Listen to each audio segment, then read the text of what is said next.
Bismillahirrahmanirrahim. Assalamualaikum warahmatullahi wabarakatuh. Apa kabar anak-anak? Semoga kita semua selalu diberikan kesehatan oleh Allah Subhanahu wa taala. Amin. Kembali lagi kita di pelajaran Pendidikan Agama Islam dan Budi Pekerti. Sebelum kita mulai materi, alangkah baiknya kita bersama-sama membaca basmalah. Bismillahirrahmanirrahim. Nah, materi kita kali ini yaitu tentang zakat fitrah dan zakat mal. Zakat merupakan rukun Islam yang berkaitan dengan harta. Arti zakat sendiri secara bahasa adalah menyucikan ya. Pasti kalian udah tahu ya kalau zakat itu adalah salah satu rukun Islam, yaitu rukun Islam yang ketiga ya. Nah, zakat berarti menyucikan ya. Nah, zakat terbagi menjadi dua. Yang pertama ada zakat fitrah dan yang kedua ada zakat mal. Nah, kita akan bahas satu persatu. Yang pertama ada zakat fitrah. Secara bahasa, zakat fitrah adalah zakat kesucian. Menurut istilah, zakat fitrah adalah zakat yang wajib dikeluarkan setiap jiwa atau orang yang mukmin di bulan Ramadan ya. Jadi zakat fitrah ini wajib bagi semua orang yang beriman pada bulan Ramadan. Hukum zakat fitrah adalah wajib bagi semua umat Islam, mau besar, kecil, laki-laki, perempuan, dewasa, budak maupun merdeka. Seperti dalam firman Allah Subhanahu wa taala dalam surat At-Taubah ayat 103 yang berbunyi Bismillahirrahmanirrahim. Khudh min amwalihim shadaqatan tutahhiruhum wa tuzakkihim biha wa shalli 'alaihim. Inna sholataka sakanun lahum wallahu sami'un alim. Artinya, ambillah zakat dari harta mereka guna membersihkan dan menyucikan mereka dan berdoalah untuk mereka. Sesungguhnya doamu itu menumbuhkan ketentraman jiwa bagi mereka. Allah Maha mendengar, Maha mengetahui. Di sini Allah sudah jelas ya memerintahkan untuk membayar zakat ya untuk menyucikan kita, membersihkan kita ya. Bahan yang dipakai untuk berzakat fitrah adalah bahan makanan pokok yang mempunyai sifat mengenyangkan, banyak ditanam orang dan tahan lama. Nah, jadi bentuknya ini berupa makanan pokok. Kalau di kita kan nasi ya, berarti kita zakat fitrahnya berupa beras ya. Atau misalkan yang makanan pokoknya gandum, berarti zakat fitrahnya gandum, seperti itu ya. Besarnya zakat fitrah yang harus dikeluarkan dalam setiap jiwa adalah 1 sok atau 3,1 liter atau sama dengan 2,5 kilogram atau uang yang seharga bahan makanan pokok untuk 1 jiwa. Nah, besarnya itu kita mengeluarkan beras bisa 3,1 liter atau 2,5 kilogram. Atau kalau kita mau zakatnya pakai uang, berarti uangnya seharga 3,1 liter beras atau 2,5 kilogram beras ya. Selanjutnya, syarat-syarat muzaki atau syarat orang yang mengeluarkan zakat. Yang pertama, harus beragama Islam. Yang kedua, mengalami kehidupan di bulan Ramadan. Dalam hal ini termasuk bayi yang sudah lahir sebelum matahari terbenam pada hari terakhir bulan Ramadan. Demikian juga seseorang yang meninggal sebelum matahari terbenam pada akhir bulan Ramadan ya. Jadi, syaratnya ini hidup pada bulan Ramadan ya, masih hidup atau hidup pada bulan Ramadan ya. Misalkan ada bayi yang baru lahir pada hari terakhir Ramadan. Nah, itu juga sudah wajib membayar zakat fitrah ya. Atau misalkan ada orang yang meninggal di hari kedua bulan Ramadan. Berarti kan dia sudah melewati 1 hari di bulan Ramadan ya. Nah, itu juga dia wajib membayar zakat fitrah ya. Pokoknya siapapun yang hidup selama bulan Ramadan itu wajib membayar zakat fitrah ya. Kemudian yang ketiga, mampu membayar zakat, artinya dia mempunyai kelebihan harta untuk mencukupi kebutuhan keluarganya pada saat hari raya Idul Fitri ya. Jadi ada kelebihan harta ya. Jadi kalau misalkan orang yang miskin ya, fakir miskin gitu, yang buat kebutuhan sehari-hari aja kurang, nah itu tidak diwajibkan ya, karena tidak memiliki kelebihan harta.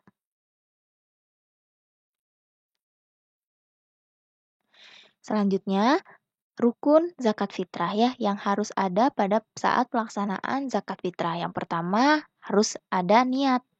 Niatnya berbunyi, nawaitu an ukhrija zakatal fitri an nafsi farodo lillahi ta'ala.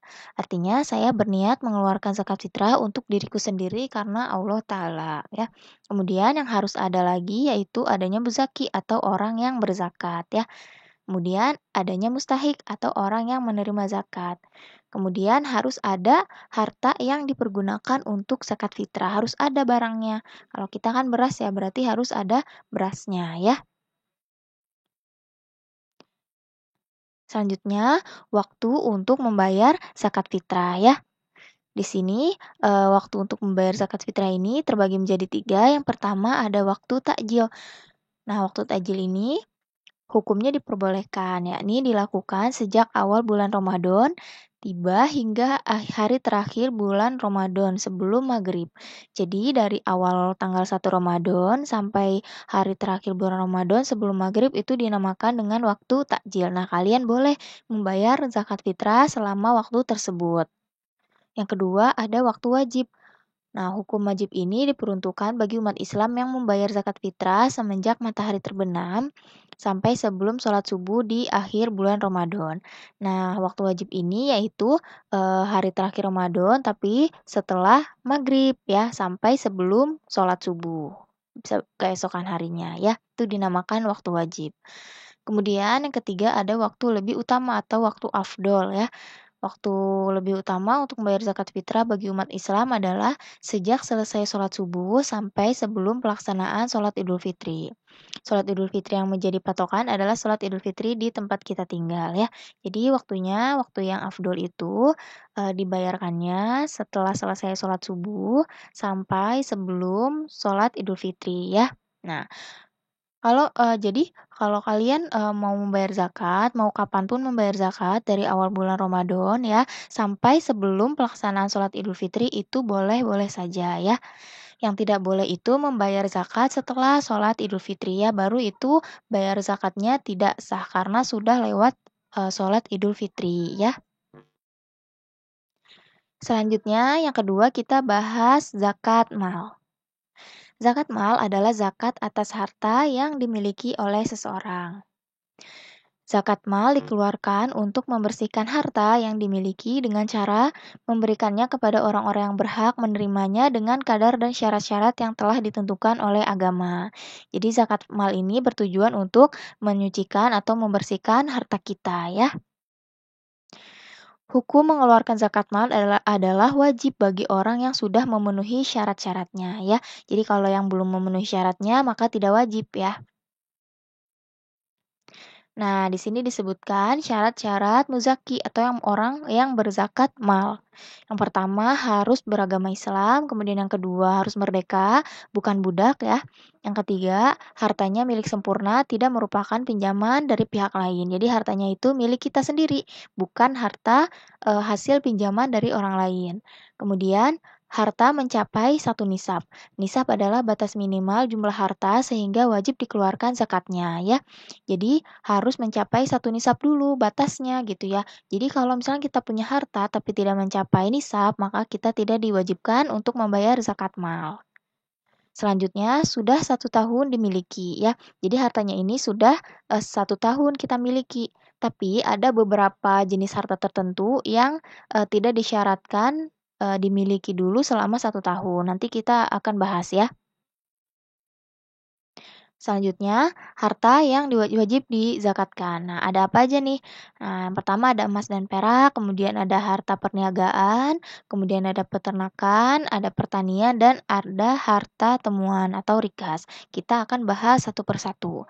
Yang pertama, emas dan perak. Emas dan perak merupakan barang-barang berharga. Emas dan perak yang wajib dikeluarkan zakatnya adalah emas dan perak yang merupakan harta simpanan. Emas dan perak yang disimpan ini wajib dikeluarkan zakatnya apabila sudah dimiliki selama 1 tahun. Ya, Jadi kalau sudah punya emas selama 1 tahun dan sudah mencapai nisabnya, itu wajib dikeluarkan zakatnya. Nah, nisabnya ini kalau emas 93,6 gram, tapi ada pendapat lain yang menyebutkan nisabnya ini 85 gram ya. Kalau perak nisabnya 624 gram. Nah, kalau sudah mencapai nisabnya, maka harus dizakatkan sebanyak 2,5% ya. Itu ya. Jadi misalkan kalian sudah 1 tahun punya emas dan sudah mencapai 85 gram, maka kalian wajib zakat sebanyak 2,5% atau seberat 125 gram ya, 2,1 gram gitu ya, itu harus dizakatkan kalau kalian punya emas 85 gram.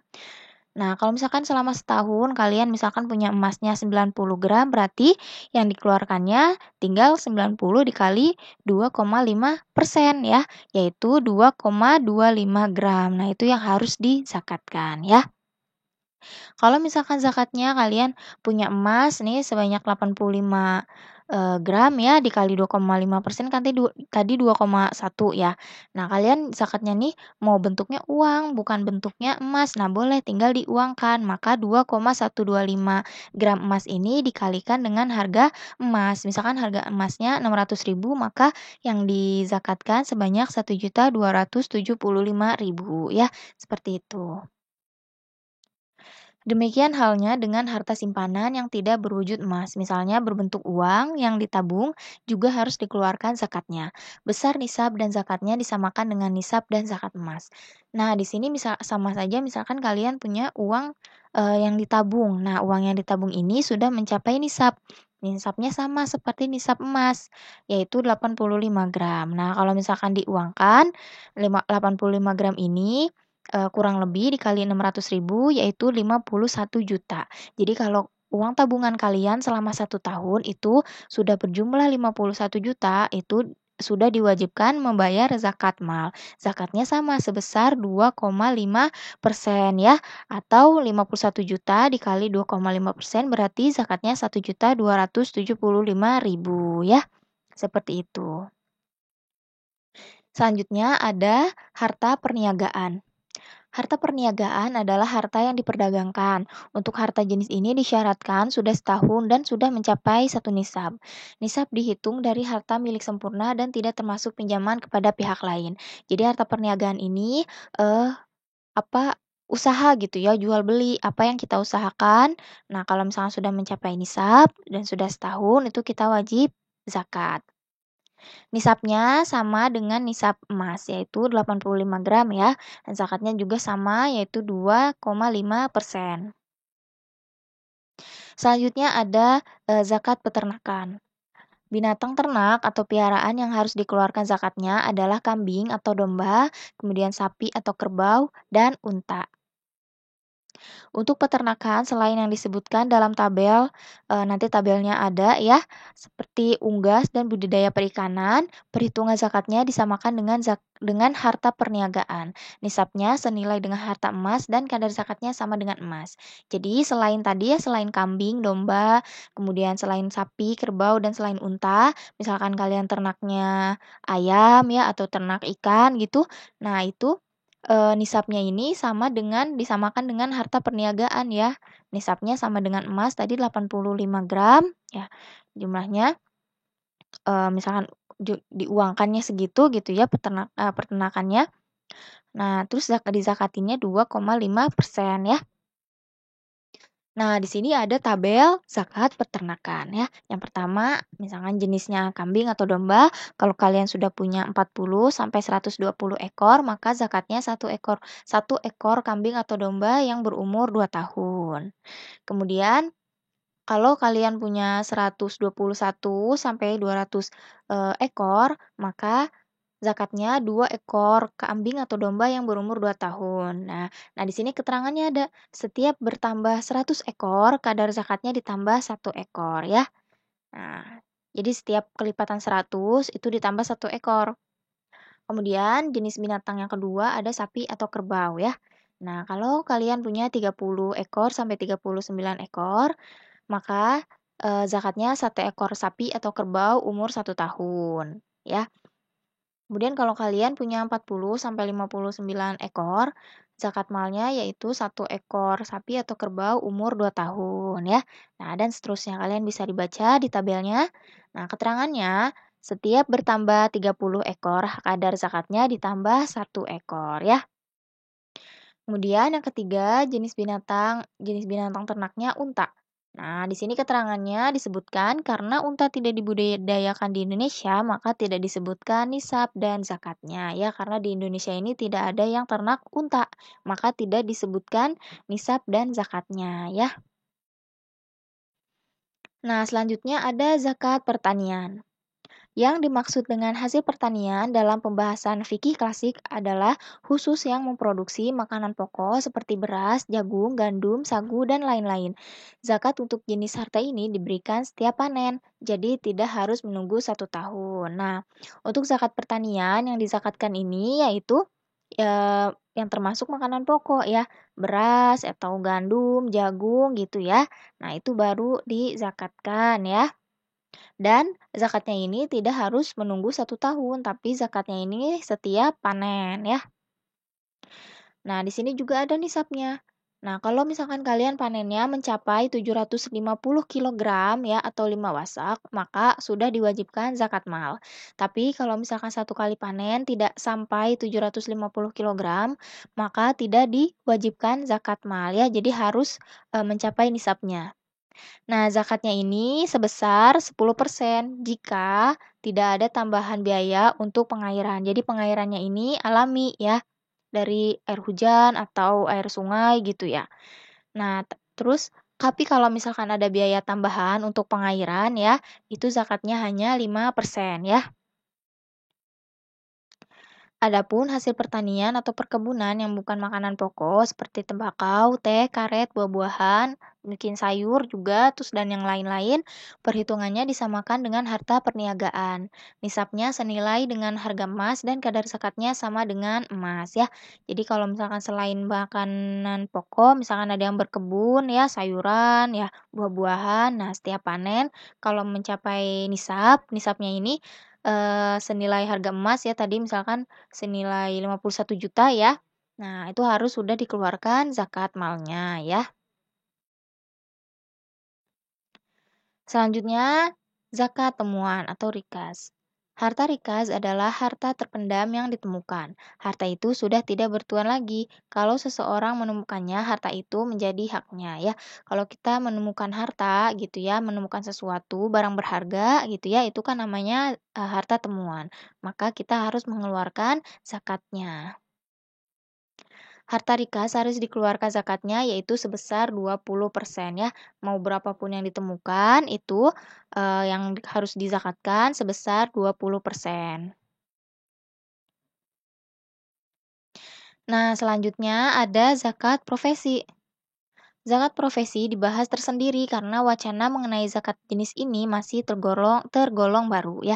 Jadi zakat profesi ini sesuatu hal yang baru karena zaman dulu itu profesinya belum beragam seperti sekarang ya. Karena zaman dulu kan, profesinya ternak ya, tani, berdagang gitu ya, yang tadi sudah dijelaskan.